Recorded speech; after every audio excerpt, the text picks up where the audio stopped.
พิ่นพากันใดไม่ยังนี่น่ะสะขานมหาอ้ายบุญนำนี่สิพาเขาเจ้าไปค่ายพี่น้องเนาะนี่พุ่นเนาะ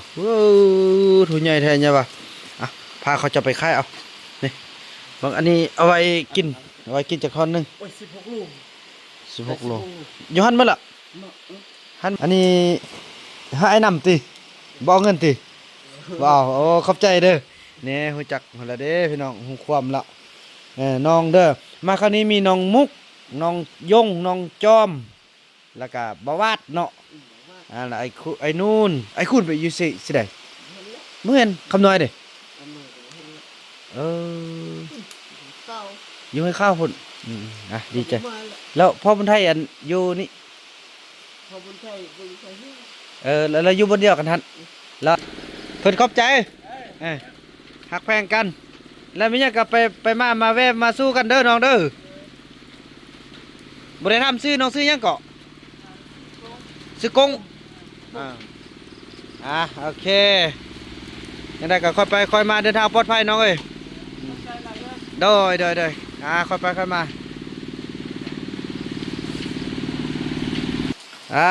สบายดีเบ้านุ่นบ่เถอะพี่น้องเอ้ยดีใจถือว่ามื้อนี้บ่าวบุญนำก็ว่าสิเกี่ยมไปห้าแม่เฒ่ามีพี่น้องเนาะเอาเกลือไปนวดไปให้แต่ว่าพี่น้องฝนตกเนาะแล้วไปแสดงเห็นแม่เฒ่ามีอยู่อันหันบ่เข้าที่ไปหาในยังบ่ยังอยู่นี่แค่นี้มันอาจจะไปส่งนี่พี่น้องเพิ่นพากันใดไม่ยังนี่น่ะสะขานมหาอ้ายบุญนำนี่สิพาเขาเจ้าไปค่ายพี่น้องเนาะป้อใหญ่แท้ใหญ่ว่าแม่ใหญ่ก็แค้นพี่น้องเอ้ยพุ่นเนาะป้อใหญ่แท้ใหญ่ว่าเนาะจับเอาไว้เด้ออันนี้บ่แม่นกกนี่ส่งกกเป็นไงคุณบ่แม่นกกเถื่อพุ่นเนาะพี่น้องสะขานไปเบิ่งเฮาสิค่ายโลเท่าใดก็โล20,000โล20,000เนาะก็ถึกแท้ว่าคันเอาทายเป็นพอดในตลาดก่อนสิพาไปทำ300,000ปลายบางคันทอนนี่เอ้าขนาดเป็นทอนนี่โอ้โถคือว่าแหละแต่ว่า50นี่เขาเอาบักเอาไว้แหละคันเอาทายเป็นโลนี่ลูกขึ้นก็สิพู เดี๋ยวจักโลดให้บ่ลองดูได้15 โลโอ้เบิ่งเด้อเท่าว่าโอ้เนาะพี่น้องเอ้ยโอ้นึงนี่พุ่นเนาะถุงใหญ่แท้ใหญ่ป่ะพาเขาจะไปค่ายเอานี่บางอันนี้เอาไว้กินจักท่อนหนึงโอ้ย16 ลูก16 โลอยู่หั่นมื้อละหั่นมันเอาไว้ลุมท่อนนึงเอาไว้ซีนั้นเอาไว้กินพวกน้องกันเอาเด้อบ่ต้องค่ายเฮาค่ายครึ่งนึงแล้วเนาะเมื่อวานเพิ่นอันให้พ่อบ้านค่ายครึ่งนึงแล้วพี่น้องเอ้ยได้เงิน200,000 บาทแม่ยังว่าได้น้อยค่าหน้าค่าล่างเป็นพวงนึงยังว่าได้น้อยก็ดอกก็ซื้อเบียร์ซื้อแสน1ปีของกินญี่ปุ่นถ้าเบิ่งเงินในหันยังแต่150,000เอาตัวนี้ไปค่ายนะซั่นน่ะเนาะเมื่อคันสมมุติ20 โลนี่อันโล 20,000 นี่ได้เฮาได้16262 3 เซนไปก็ดีแล้วยะเนาะพอเขาจะไปค่ายก็ต้องได้กำไรให้แหละนั่นแหละสิหมู่กันแห่งหลายเวลาแห่งได้กว่านี้ได้16 กิโลพี่น้องเอ้ยเนาะได้30ไปเกี่ยมอันนี้เอาสินหมูมาให้อันบาบุนำเนาะเอาตัวเยอะเด้เนาะอย่าค่ายเด้อเอาไว้กินเด้อไว้กินพวกน้องเฮาค่ายคือนึงละเนาะอันนี้หาไอ้นำติบ่เอาเงินติบ่เอาโอ้ขอบใจเด้อนี่ฮู้จักหั่นละเด้พี่น้องฮู้ความละน้องเด้อมาคราวนี้มีน้องมุกน้องยงน้องจอมแล้วก็บวาดเนาะแล้วไอ้นู่นไอ้คุณไปอยู่สิได้เมื่อเห็นคำน้อยเด้อยู่ให้ข้าวพุ่นดีใจแล้วพ่อบุญไทยอันอยู่นี่พ่อบุญชัยแล้วอยู่บนเดียวกันทันแล้วอันสลีไปตะกินละบ่สิเป็นกินละบ่สิเป็นกินละแล้วเป็นห่วงละอยากพยายามอยู่พี่น้องแต่ว่าช่วงนี้มันฝนตกทากพี่น้องเอ้ยทากเข้าหูเข้าตานี่ตายคักแหละอันนี้ตุ้มปลาล่ะก็มีนกมีตุ้มฮอกหมูกอะไรเนี่ยกินมะม่วงว้า เพราะว่าสิมูแห้งยังหนึ่งตัวนี่อยู่พุ่นก็มี บืดหนองกินเนาะสมพ่อก็จึงเนาะยามนี้เด้เนาะโอ้หมูกินมะกวางบ่โอ้แสดงว่าพี่น้อยคืออยากไปลิ้นน้ำอยู่เห็นอะไร ตกคำนี้ไม่ไปไหมถึงอย่างว่าเลอะ มะคอนี่สุกแล้วบ่ สุกแล้วก็ นี่มันกินมะคอ แก่พอแก่ แต่ว่าหมูก็กินก็เนาะ บอลปีบ้าเป็นแก่กับแก่มือหนึ่งซื้อกับกุบอะไรขึ้นผู้ไล่ซื้อกับกุบพ่นให้มันไป โอ้โทษเป็นตาสะอ้อนให้ฟังเขาเจ้าเล่าเลยพี่น้องเอ้ยส่วนพ่อเขาก็อยากไปอยู่แท้นั่นน่ะเนาะบ่อยู่กินบ่อื่นบ่ยากนั่นน่ะบ่จ้อยน่ะคือเก้าไอ้นู่นเนาะเอาคือผมงอกแล้วเบิ่ง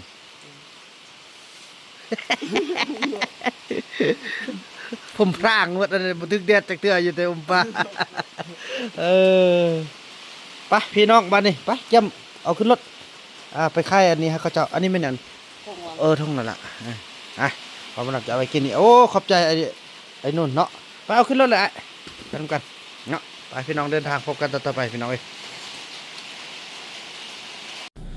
พี่น้องเอ้ยเนาะเอกสารที่ว่าให้ไอ้เฟื่องไปเซ็นก็ถือว่าไปบ่ได้เทื่อฝนตกพี่น้องเอ้ย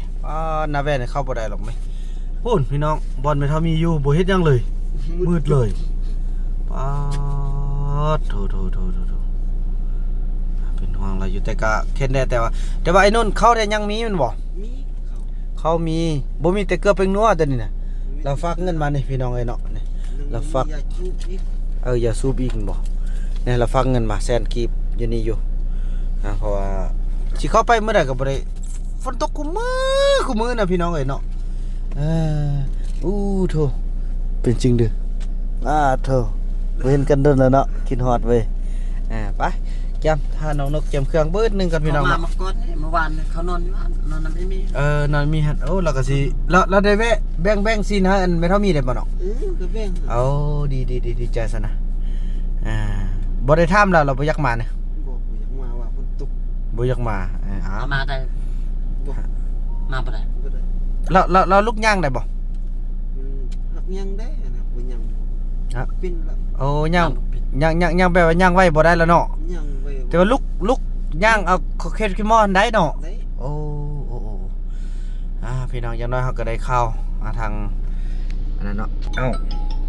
พี่น้องบ้านนี้เตรียมพร้อมกันแล้วบ่เตรียมพร้อมกันแล้วบ่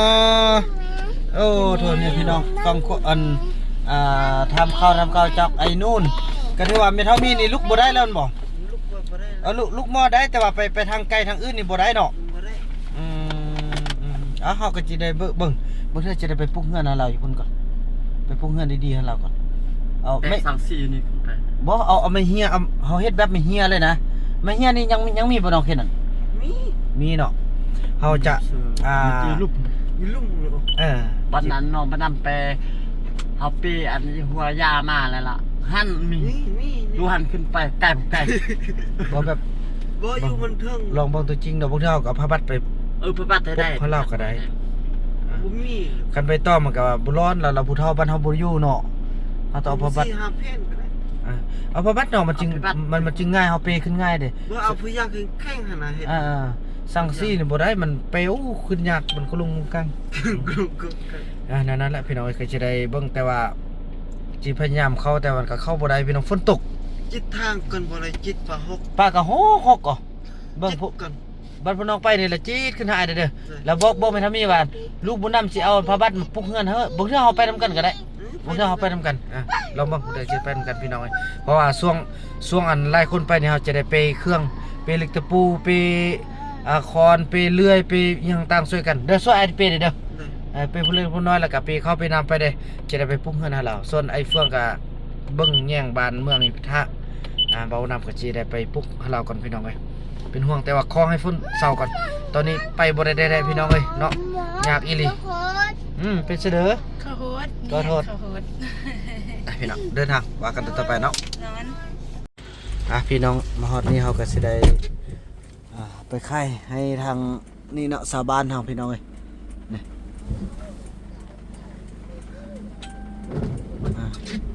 ได้อยู่3 เส้นปลายเนาะคันเลยเป็นโลละ20พี่น้องเอ้ย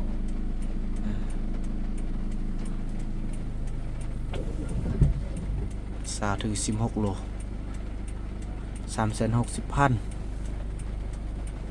โอ้ยลมกันมากลางทางพี่น้องเอ้ยไอ้เฟืองว่าจะเอาอันจอมซะว่าพอบ่เอาว่าสัตว์อ้าวเป็นหยังพอบ่เอาแล้วก็ว่าทำไปทำมาก็ยังอันนี้ก็ยังขึ้นฮอตซาวติกอยู่พอมีลุ้นกันแล้วสินะแต่ว่าจอมเนี่ยบ่เอาน้อยเนาะสั่นแหละโอเคพี่น้องเอ้ยแล้วก็ถือว่าสำเร็จโอ้ทำไมค้าเพิ่นแทบมันมาคอให้ไอ้บุญมี1 ถุงไอ้บุญทงว่าซะได้ก็อันบุญทงไอ้บุญมีขอบใจเพิ่นว่าซะได้ก็ขอบใจเด้แล้วก็นี่หมักต้องโอ้โดๆหน่วยใหญ่พี่น้องเอ้ยเนาะบ่ฮู้ว่าทางฝั่งไทยเอิ้นว่าหมักต้องคือกันบ่แล้วก็มีทางนี่ได้แล้วเงินน่ะเนาะสำเร็จได้อยู่350,000 กีบพี่น้องเอ้ยเนาะไปมานี่เดินทางกลับกันพี่น้องเอ้ยเนาะโอ้บรรทัดแต่ว่าทางนี่เด้อสิกลับได้บ่ทางยากพี่น้องเอ้ยเนาะพี่น้องเอ้ยแล้วการเดินทางก็เฮามาฮอดนี้พี่น้องพอดีเห็นน้องเพิ่นขี่รถอันจักรมาแต่พูดเนาะมาแต่พูดแล้วมาลมนี้เนาะพวกเฮาก็ได้ช่วยน้องพี่น้องจอดรถไว้แล้วก็มาช่วยน้องนี่ก่อนตอนนี้มาช่วยอันนี้ก็บ่าวนำได้งัดได้เอาคนตีมาตียังต่างออกเป็นที่เรียบร้อยแล้วพี่น้องแล้วยังกระเจ๊มานี่ทางในสร้างเฮามาช่วยกันอันนี้ก็คือในสร้างเฮือนเนาะในสร้างบ้านของบ่าวบุญนำพี่น้องเอ้ยมื้อนี้ฝนตกก็เลยพักเวียก พักเวียกแล้วก็มาพอดีมาช่วยน้องเพิ่นเนาะน้องเพิ่นก็มาแต่พูนพี่น้องเอ้ยเนาะโอ้เป็นบาทพี่น้องเอ้ยเนาะเป็นบาทหมดเลยก็ช่วยกันแป้งกันน้องเพิ่นมาแต่ส้นกล้วยอยู่ทางปักหลายเพิ่นพี่น้องเอ้ยเพิ่นจะไปน้ำปุ้ยเป็นไอ้น้องมงเขาได้เนาะ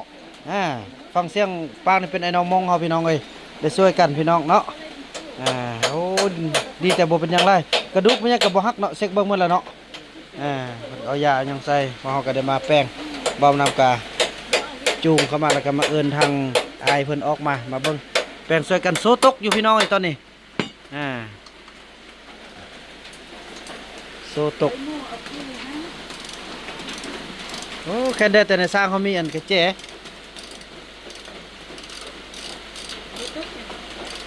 โซตกแป้งโซแล้วก็ดีแหละ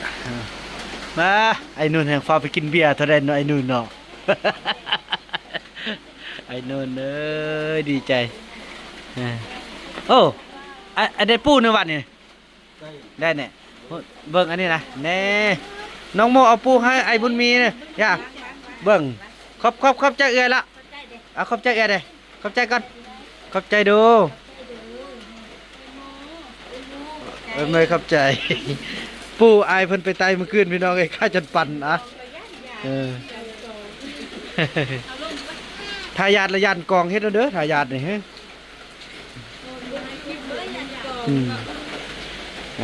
โอ้ใครได้ละวันนี้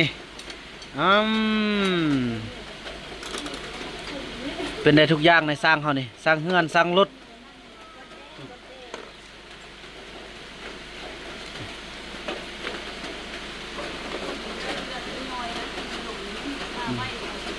นี่มันแบบเนาะมันคุ้มนะพี่น้อยเนาะมันคุ้มเป็นคุ้มพี่น้อยถ้าเบิ่งข้างในเด้เป็นจังไดอันนี้ก็เบียร์กะมีแต่อันเอาครีมก็เนาะมานั่นมันคดนะพี่น้อยนี่นึงขับตะเข็บไปนี่บ่ตอนนี้มันจะอันนั้นเนาะไอ้เนาะมันจะบ่อันนั้นมันจะเอาขึ้นได้นึงโอนนี่เนาะแม่นบ่ไอ้เฟืองนี่บ่แม่นสร้างเฟืองเว้านั่นน่ะบ่ถูกต้องวิดขึ้นโอ้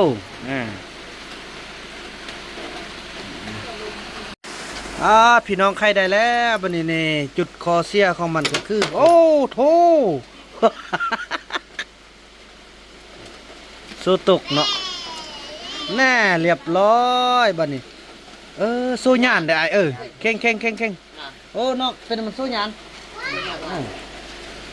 เข่งบ่เข่งเลยเนาะ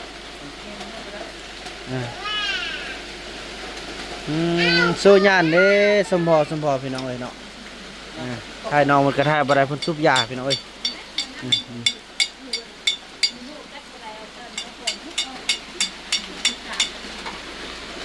โอ้โถสู้ยานแท้ยานว่า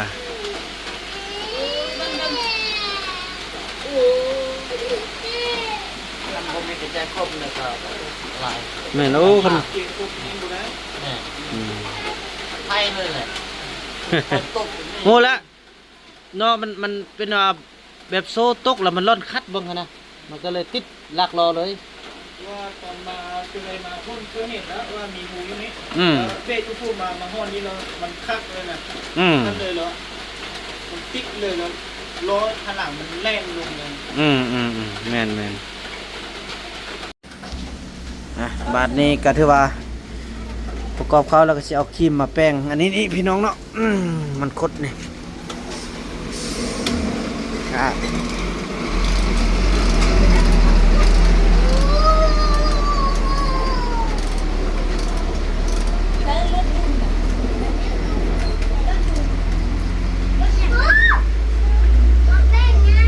นี่น้องเพิ่นซุบยาเรียบร้อยแล้วอู้เป็นจังได๋น้องติดอันบาดติดอันนั้นมันแล้วบ่มีแต่เจ็บ2เบื้องติมือได้แล้วในเห็นบ่เจ็บหยังติโอ้ดีแต่มาโพดบ่อันฮู้บนพวกไอเฮ็ดเนาะซันนี่แย่คักพี่น้องเอ้ยรถแล้วก็จะติดก็ติดอันแบบว่ามันเข้าเรียกบ่ได้เด้ได้แป้งให้กันผู้อื่นเราอันนั้นแน่มันคือผู้อื่นทำบ่เบิ่งตัวทำบ่เบิ่งแท้ทำผู้อื่นคนมันได้ดำเอาวายใกล้แล้วพอดีครุบโอ้เฮ็ดได้ช่วยกันพี่น้องเอ้ยเห็นกันแบบว่ากุ้งกันข้ามเลยเนาะทำได้ช่วยกันตอนเคยขับรถมาที่ไปนั้นมาห้องนั้นก็เป็นอย่างนั้นมาห้องที่ว่าคือล้อหลังมันคักล้อมันหมุนปีนเลยล่ะแล้วมันก็ต้องแม่นอันก็มันโซตุกแล้วมันคัดเนาะเรื่องเลยเราตอนนี้ตอนว่าโอ้มันล้มแล้วเราค่อยเอามือไปคลองเลยคิวเต็มมือดีแต่บ่เป็นหยังพี่น้องเอ้ยเป็นน้ำใสเกือบผู้หญิงตินี่น่ะเกือบผู้ใดนี่เกือบเมียเกือบซื้อมาใส่เองโอ้เกือบผู้หญิงก่อนเนาะอันนี้น่ะยืดแห้งแล้วสู้มันน่ะเป็นตัดออกเด้อสู้ยานไล่แล้วเนาะบัดถ้าก็จะตัดออกตึมเลยแต่ว่าจะเข่งออกสักทีแล้วชุดแบบนี้สุดแล้วบ่ซ้ำนี้ก็พอได้อยู่แต่ว่าบัดเข้าไปหาแล้วไปตัดตึมเด้อน้องเด้อโอ้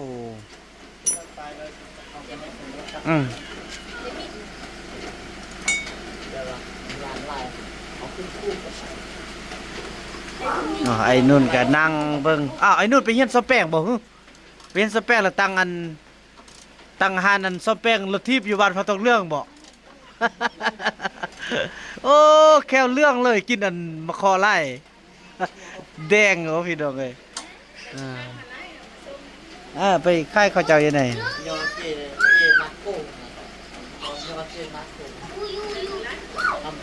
โอเคบ้านนี้เรียบร้อยแน่นขักขอบใจทางในสร้างเฮาได้ช่วยกัน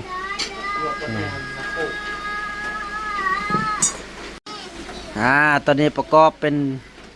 ที่เรียบร้อยพี่น้องเอ้ยสะดวกสมบูรณ์อย่างแต่แป้งอันนี้นี่น้องเพิ่นน้องโอ้เป็นจะเด้อมันบีบเนี่ยโอ้ผู้ใจอย่าบีบใจอย่าบีบแม่ยกเลยบ่ยกมันยกขึ้นไปนะ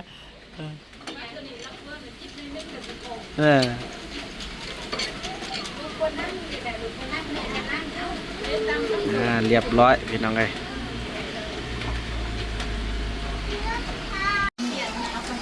โอเคบัดนี้สำเร็จเนาะ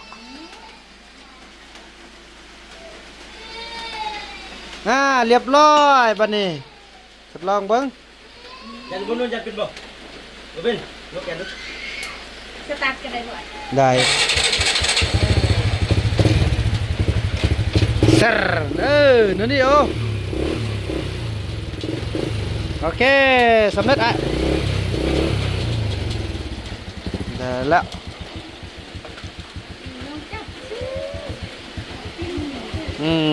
สำเร็จพี่น้องเอ้ยเนาะช่วยกันได้เท่าที่จะช่วยได้พี่น้องเอ้ย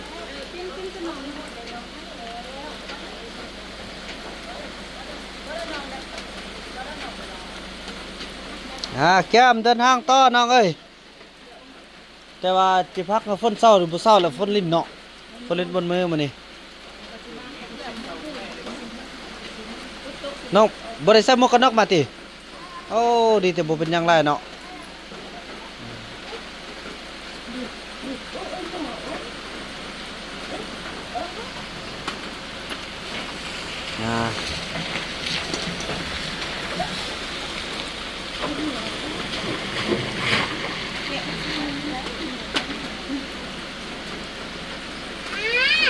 ใส่จุมันกันนี่ โอ้ครบเด้สิมืออันในสร้างเขานี่นะอุปกรณ์ครบเลย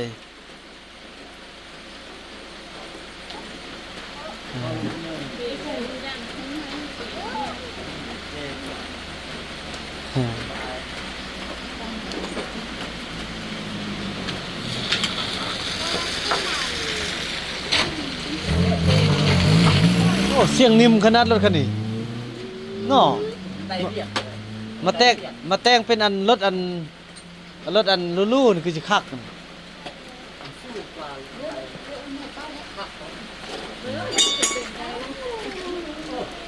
โอเคโอ้เนี่ยสร้างเป็นการปูมาจน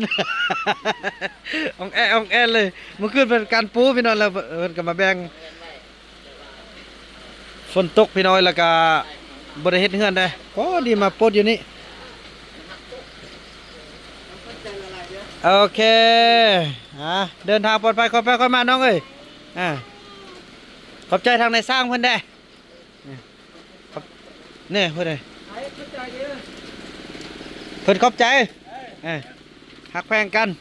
แล้วมีหยังก็ไปมาแวะมาสู้กันเด้อน้องเด้อบ่ได้ทำซื้อน้องซื้อหยังเกาะซื้อกง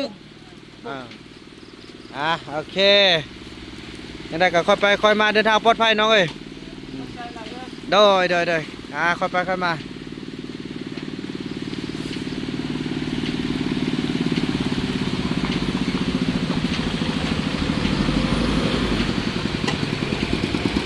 ผู้หญิงขับรถ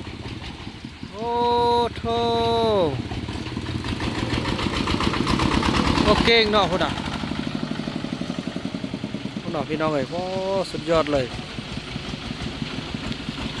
นะน้องเพิ่นกะกับดาพี่น้องเอ้ยเนาะน้องเพิ่นไปปกติละ